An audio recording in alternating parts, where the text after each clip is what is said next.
தேசிய மதம் மற்றும் சமூக மேம்பாட்டுக்காக நடவடிக்கை எடுக்க ஒருபோதும் தயங்க மாட்டேன். அரசாங்க விவகாரங்களில் மகா சங்கத்தினரின் தொடர்ச்சியான வழிகாட்டல்களை எதிர்பார்ப்பதாகவும், தேசிய மத மற்றும் சமூக மேம்பாட்டுக்கான நடவடிக்கைகளை பின்வாங்காமல் செயற்படுத்துவதாகவும் ஜனாதிபதி அனுரகுமார திசாநாயக்க தெரிவித்துள்ளார். மல்வத்து அல்கிரி உபய மகாவிகாரையின் அனுநாயக்க தேரர் உட்பட நிர்வாக சபை நாயக்க தேரர்களுடன் நேற்று பிற்பகல் கண்டியிலுள்ள ஜனாதிபதி மாளிகையில் நடைபெற்ற கலந்துரையாடலின் போதே ஜனாதிபதி அனுரகுமார திசாநாயக்க மேற்கண்டவாறு தெரிவித்துள்ளார். மல்வத்து அஸ்கிரி மகாநாயக்க தேரர்களின் அனுசரணைக்கு அமைவாக மத, தேசிய மற்றும் சமூகம் சார்ந்த விசேட விடயங்கள் தொடர்பில் கலந்துரையாடுவதே இதன் நோக்கமாகும். பௌத்த சாசன விடயங்களில் எழுந்துள்ள பிரச்சினைகளை தீர்க்க பௌத்த விகாரை தேவலகம் சட்டம் போன்ற பல்வேறு சட்டங்களில் சரியான நேரத்தில் திருத்தங்களை கொண்டுவர வேண்டியதன் அவசியம் குறித்தும் மற்றும் பிக்குமார்களுக்கான கல்வி தொடர்பாகவும் மகா சங்கத்தினர் ஜனாதிபதியின் கவனத்துக்கு கொண்டு வந்தனர். தற்போதைய சவால்களை அடையாளம் கண்டு மத விழுமியங்கள் மற்றும் கலாச்சாரத்தை பாதுகாக்க அரசாங்கம் முன்வந்து ஒரு வேலை திட்டத்தை வகுப்பதன் முக்கியத்துவம் மற்றும் பௌத்த சாசன பிரச்சினைகளுக்காகவும் பௌத்த சாசன முன்னேற்றத்துக்காகவும் அரசாங்கத்தின் பங்களிப்பை பற்றி கலந்துரையாடுவதற்கு புத்த சாசன செயற்பாட்டு ஆலோசனை குழு ஒன்றை நிறுவுவதன் முக்கியத்துவம் குறித்தும் இங்கு கலந்துரையாடப்பட்டது. பௌத்த சாசன ரீதியாக நிலவும் பல்வேறு சவால்கள் மற்றும் நெருக்கடிகளை தீர்ப்பதற்கு தேவையான சட்ட ஏற்பாடுகளை உடனடியாக தயாரிக்குமாறும் ஜனாதிபதி சம்பந்தப்பட்ட துறையினருக்கு பணிப்புரை விடுத்துள்ளார். எகலபொல வளவில் உள்ள மெழுகு அருங்காட்சியகம் ஜனாதிபதியால் திறந்து வைப்பு. கண்டியில் உள்ள வரலாற்று சிறப்புமிக்க எகலபொல வளவில் உள்ள மெழுகு அருங்காட்சியகம் நேற்று காலை ஜனாதிபதி அனுரகுமார திசாநாயக்காவால் திறந்து வைக்கப்பட்டது. நகர அபிவிருத்தி அதிகார சபையால் புதுப்பிக்கப்பட்ட எகலபொல வளவில் தொல்பொருள் மற்றும் கலாச்சார விழுமியங்களை பாதுகாப்பதற்காக இந்த அருங்காட்சியகம் உருவாக்கப்பட்டுள்ளது. எகலபொல வளவின் ஒரு பகுதியாக இருக்கும் மலைநாட்டு ராஜ்யத்தின் கட்டடக்கலை, பழக்க வழக்கங்கள் மற்றும் கலைகள் இங்கு மெழுகை பயன்படுத்தி மீளுருவாக்கப்பட்டுள்ளன. பாரம்பரிய கைவினைப் பொருட்கள் தொடர்பான கண்காட்சி அரங்குகள் மாத்திரமன்றி பண்டிய உணவகமும் திறக்கப்பட்டுள்ளன. கல்வி நடவடிக்கைகளை டிஜிட்டல் மயமாக்க டிக்டாக் ஆதரவு. டிக்டாக் சமூக ஊடகத்தின் பிரதிநிதிகள் குழுவுக்கும் பிரதமரின் செயலாளர் பிரதீப் சபுநந்திரிக்கும் இடையே ஒரு சந்திப்பு நேற்று முன்தினம் பிரதமர் அலுவலகத்தில் நடைபெற்றுள்ளது. இந்த சந்திப்பில் வெறும் பொழுதுபோக்கையும் கடந்த பொருளாதார வாய்ப்புகளை விரிவுபடுத்துவதற்கும் கல்வி நடவடிக்கைகளுக்கும் டிக்டாக் சமூக ஊடகத்தை ஒரு டிஜிட்டல் கருவியாக பயன்படுத்தும் வழிமுறைகள் குறித்து முக்கிய கவனம் செலுத்தப்பட்டது. டிஜிட்டல் கல்வி தொடர்பான அறிவை வழங்குவதற்கான வழிமுறைகள், ஆராய்ச்சி மற்றும் பாடத்திட்டத்துக்கு தேவையான மாற்றங்களை உள்ளடக்குவதன் முக்கியத்துவம் குறித்தும் டிக்டாக் பிரதிநிதிகள் எடுத்துரைத்தனர். அத்துடன் டிஜிட்டல் தொழில்நுட்பத்தை பொறுப்புடன் பயன்படுத்துவது மற்றும் டிக்டாக் மூலம் பொருளாதார வாய்ப்புகளை உருவாக்குவதன் முக்கியத்துவம் குறித்தும் அவர்கள் சுட்டிக்காட்டினர். கல்வித்துறையில் தற்போது நடைபெற்று கொண்டிருக்கும் சீர்திருத்தங்களுடன் இத்தகைய ஒத்துழைப்புகளை பாராட்டிய பிரதமரின் செயலாளர் பிரதீப் சபுநந்திரி டிஜிட்டல் மயமாக்கல் செயல்முறையை விரைவில் நடைமுறைப்படுத்துவதன் அவசியத்தை மேலும் வலியுறுத்தினார். இந்த கலந்துரையாடலில் தெற்காசிய டிக்டாக் நிறுவனத்தின் அரசு உறவுகள் தலைவர் மற்றும் தெற்காசிய மக்கள் விவகார தலைவர், பிரதமரின் மேலதிக செயலாளர்கள் உள்ளிட்ட குழுவினர் கலந்து கொண்டனர். இடமாற்றத்தை நடைமுறைப்படுத்த கோரி போராட்டம். மொரவெவ பிரதேச செயலகத்தில் கடமையாற்றும் அபிவிருத்தி உத்தியோகத்தர்கள் நேற்றைய தினம் கவனஈர்ப்பு போராட்டத்தில் ஈடுபட்டனர்.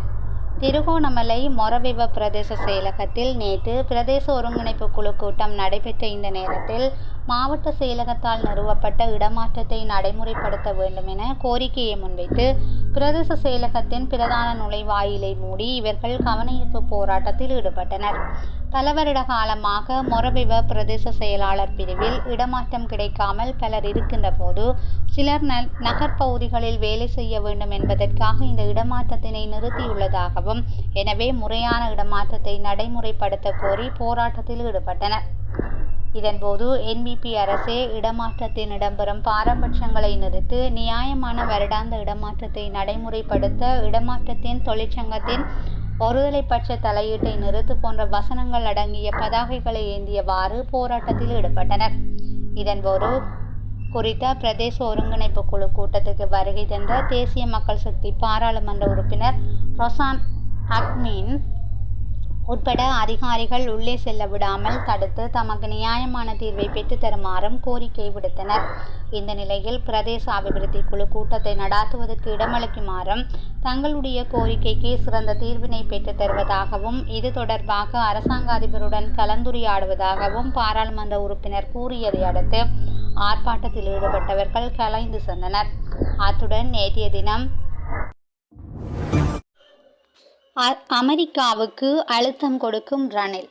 சர்வதேச நாணய நிதியத்தின் விரிவாக்கப்பட்ட நிதி வசதியில் கையொப்பமிட்டவர் என்ற வகையில் இலங்கையின் கடன் மறுசீரமைப்பு முயற்சிகளுக்கு உதவும் பொறுப்பு அமெரிக்காவுக்கு உள்ளது என முன்னாள் ஜனாதிபதி ரணில் விக்ரமசிங்கே வலியுறுத்தியுள்ளார்.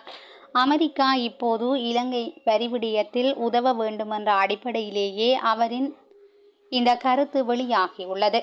அமெரிக்கா இந்த விடயத்தில் உதவவில்லை எனில் அமெரிக்கா குறித்த ஒப்பந்தத்தை மீறுவதாகவே கருத முடியும் என ரணில் சுட்டிக்காட்டியுள்ளார். இந்த நிலையில் இலங்கை அரசாங்கம் உறுதியான நிலைப்பாட்டை எடுக்க வேண்டும் என்று விக்ரமசிங்கே வலியுறுத்தியுள்ளார்.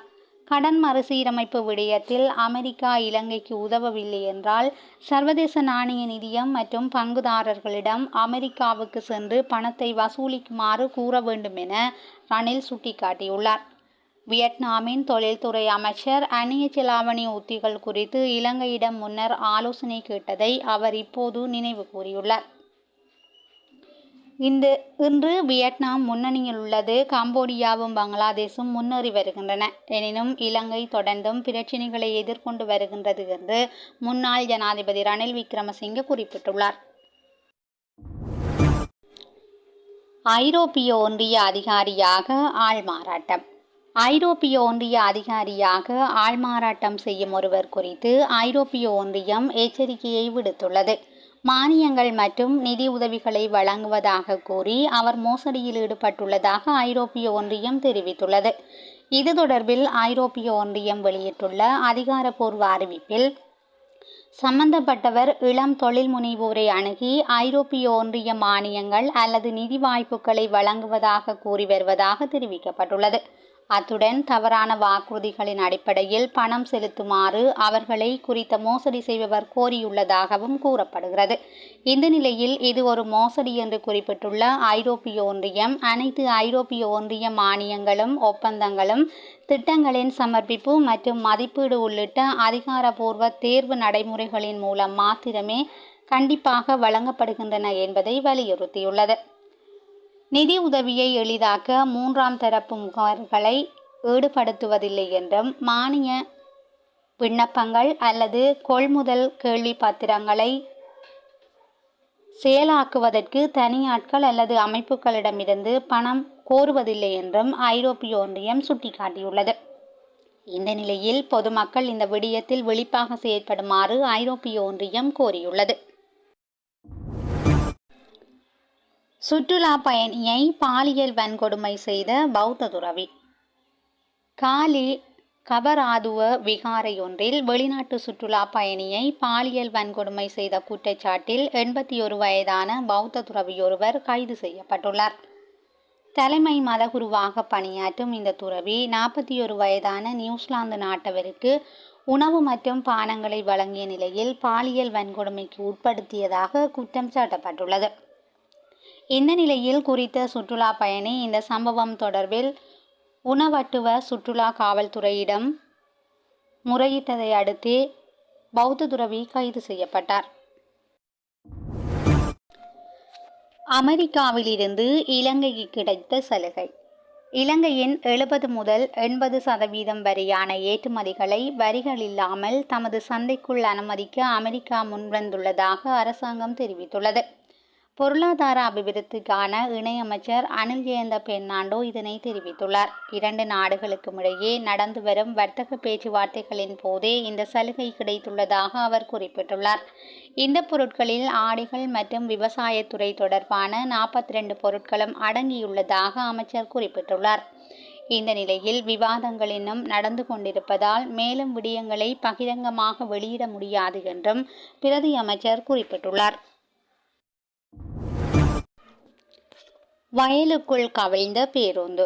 யாழ்ப்பாணம் அராலி பகுதியில் தனியார் பேருந்து ஒன்று வயல் பகுதியில் கவிழ்ந்து விபத்துக்குள்ளானது. யாழ்ப்பாணத்திலிருந்து சித்தங்கனி நோக்கி பயணித்த பேருந்து ஒன்று வட்டுக்கோட்டை பகுதிக்கு அண்மித்த பகுதியில் இவ்வாறு விபத்துக்குள்ளாகியுள்ளது. குறித்த பேருந்து வேக கட்டுப்பாட்டை இழந்து விபத்துக்குள்ளானதாகவும் இந்த விபத்தில் எவருக்கும் காயங்கள் எதுவும் ஏற்படவில்லை எனவும் காவல்துறையினர் தெரிவிக்கின்றனர்.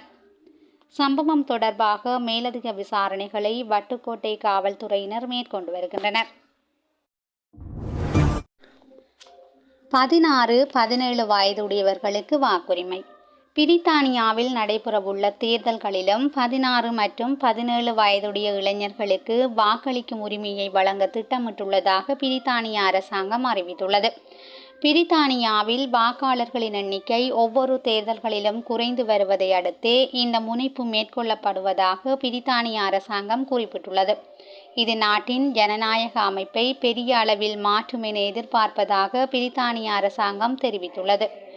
இந்த முன்மொழிவுகள் ஜனநாயகத்தின் மீதான பொதுமக்களின் நம்பிக்கையை அதிகரிக்கும் முயற்சியின் ஒரு பகுதியாகும் என்றும் அந்த அரசாங்கம் கூறியுள்ளது. இளைய வாக்காளர்கள் ஏற்கனவே ஸ்கொட்லாந்து மற்றும் வேஸ்லிங் தேர்தல்களில் பங்கேற்கின்றனர். இந்த நிலையில் பிரித்தானியா முழுவதுமான இந்த மாற்றத்திற்கு நாடாளுமன்ற ஒப்புதல் அவசியம் என்று அந்நாட்டு பிரதமர் குறிப்பிட்டுள்ளார்.